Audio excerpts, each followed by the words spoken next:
All right, students, this is video number 6, and here we're going to be looking at some more examples in preparation for speech 2. But this time, the examples that we're looking at are much closer to what it is that I'm asking you to do. So, as you know, of course, we have our 17 different things that we're supposed to achieve in the speech. So we have our introduction, the 3 parts for that. We've got each main point that has 4 parts to them. And then we have our conclusion at the end that has 2 more parts, okay? So remember that for this speech, I'm asking you to talk about a country, a culture, or a neighborhood, all right? Whether it's your home country, your neighborhood, or just another one that you happen to know about. Any of those will do. And so the first sample that we're going to look at is a gentleman. He's talking about Argentina, okay, the country of Argentina. And so as you watch the video, I want you to try to identify what the topic is. Argentina, okay. But what are the 3 main points? And how does this speaker establish credibility, okay? And then also what's effective about the presentation, okay? Here we go. Fidel, and this is my informative presentation. This is my audience. Thank you very much for coming today.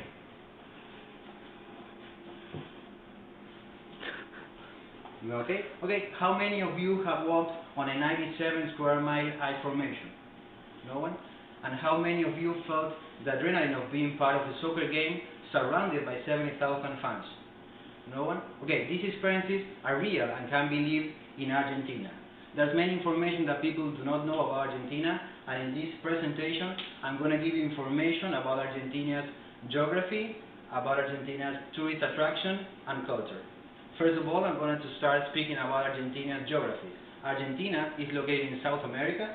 It is surrounded by Paraguay and Bolivia on the north, by Chile on the west, by Chile and the Atlantic Ocean on the south, and Brazil, Uruguay, and the Atlantic Ocean on the east. It is constituted by 23 provinces and the capital city, which is Buenos Aires. It is the 8th largest country in the world and the largest country among Spanish-speaking nations. Now I'm going to speak about Argentinian tourist attractions. By the way, the information that I gave you before can be taken from a website called infoplease.com. Okay, now I'm going to speak about Argentina tourist attractions. The first tourist attraction that I'm going to speak about is Buenos Aires. As I mentioned before, Buenos Aires is the capital city of Argentina. In Buenos Aires you can find a lot of places where you can go and watch, for example, a tango show, and it has a lot of theaters. It is the city that has the large quantity of theaters around the world. In Buenos Aires, you're also going to find a lot of soccer stadiums. The second tourist place where you can go in Argentina are the Iguazu Falls. The Iguazu Falls are located in the northeast region of Argentina. They can be compared to the Niagara Falls. One of the important falls of this formation is called Garganta del Diablo, or Devil's Throat. It is a U-shaped formation. It has a 270 feet high, 490 feet wide, and 2,300 feet long. The third tourist attraction are Los Glaciares National Park, which is located in the south of the country. It is a 97 square mile ice formation, and it is the third largest reserve of fresh water in the world, behind of Antarctica and Greenland. Now I'm going to speak about Argentinian culture. Argentinian culture is well known around the world, because of the tango, because of asado or barbecue, and because of football or soccer. Tango was originated in Buenos Aires at the beginning of the 19th century. It is a dance that is well known around the world, and everybody associates tango with Argentina. The second important characteristic about Argentina's culture is asados, or barbecue. Everybody knows that Argentina are famous because of its meat, its delicious meat. In every restaurant in Argentina, the menu is going to have asados as part of the menu. And the third important characteristic about Argentinian culture is football or soccer. Everybody in Argentina loves to watch and play soccer. Everybody feels soccer as part of the daily basis. Basically, They want to play soccer every single day. Argentina won the World Cup in 1978 and 1986. In conclusion, Argentina is a large country where you can find a lot of beautiful places to visit. I've only mentioned three of them, and you can enjoy the rich culture. I hope that you learned something new about Argentina, and thank you very much for joining me today. ¿Sabes? Aquí cerquita.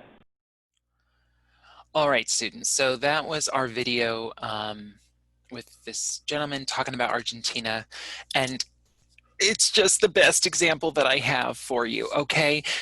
Is there a topic? Clearly, Argentina. Were there three main points? Of course, and he told us what they are, all right? Did he have charisma?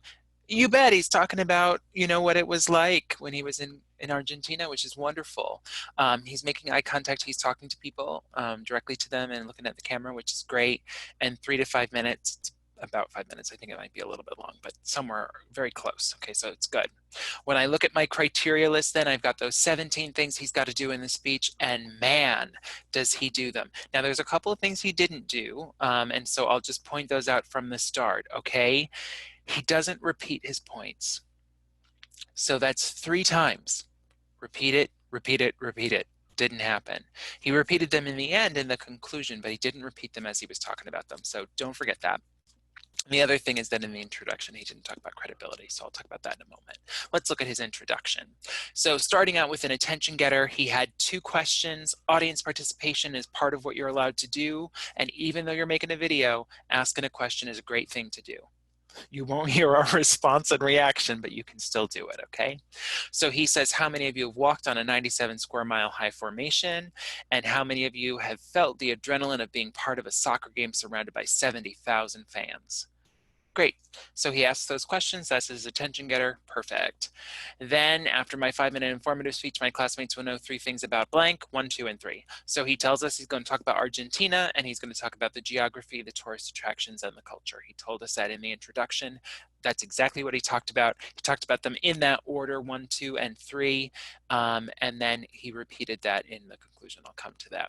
Okay, so just finishing up the introduction, then the last thing is he's supposed to address credibility. And that's the only thing he didn't do. I know about this topic because I'm from there. I've lived there, and I'm going to share that with you. So just make sure that you include that statement, okay? And you'll see in the outline, it's part of what you have to do, so you won't leave it out. Now, we've got to have the 3 main points, and each of them we're stating the main point, explaining it, give an example or telling a story, and then repeating it. And so for each of his main points, he does that. He tells us he's going to talk about geography, and then he has 3 different things in geography that he talks about, and he explains each one. So that's like 3 examples. Fine. And he explains all of them. Fine. He just needs to repeat it. So that's a little bit about geography before he starts talking about the tourist attractions. Now, he spends most of the speech talking about the tourist attractions. It's a little bit imbalanced, which is not great, but it's not part of what you're graded on, so it's okay. But he did spend most of the time on main point 2, and you want to have it more balanced than that. And then, of course, the last is the culture. So he talks about that, explains it, and gives examples. He talked about tango and these things, you know. Barbecue and football. So that's the culture. After we're done with the main points, just remember to repeat each one before you go on to the next part, is then the conclusion. So he's supposed to review the topic and the 3 main points, which he does. Okay, so he told us, you know, a little bit about the culture and blah, blah, blah. Fine, he does all those things. And then we're supposed to end with a power punch.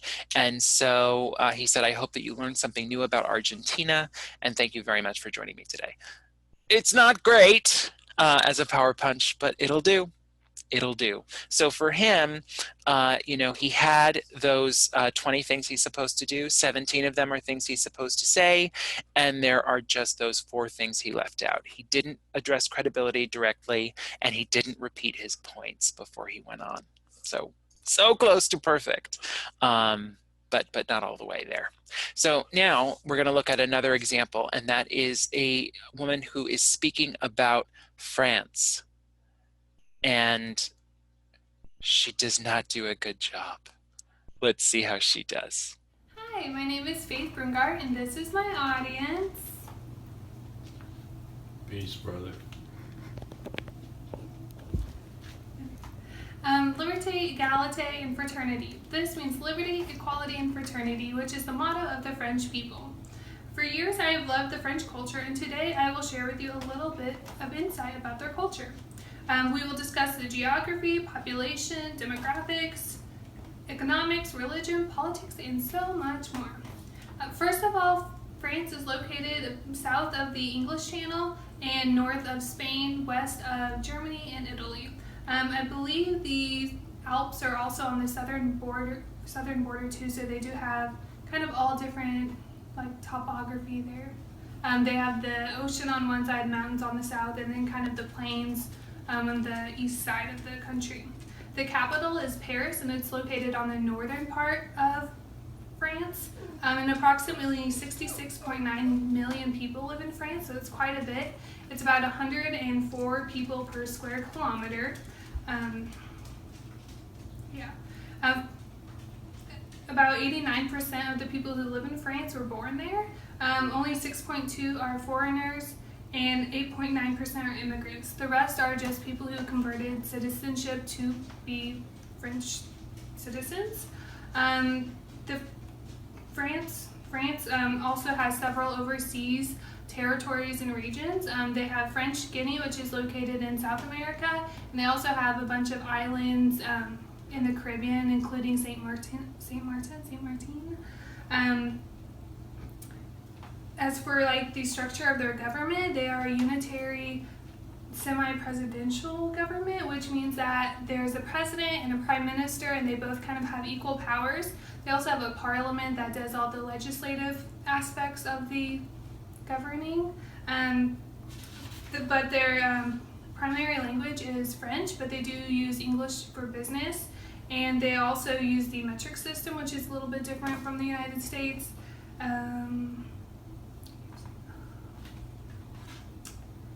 And they also drive on the right side of the road, which I thought was interesting because most European countries drive on the left side, which is different from us.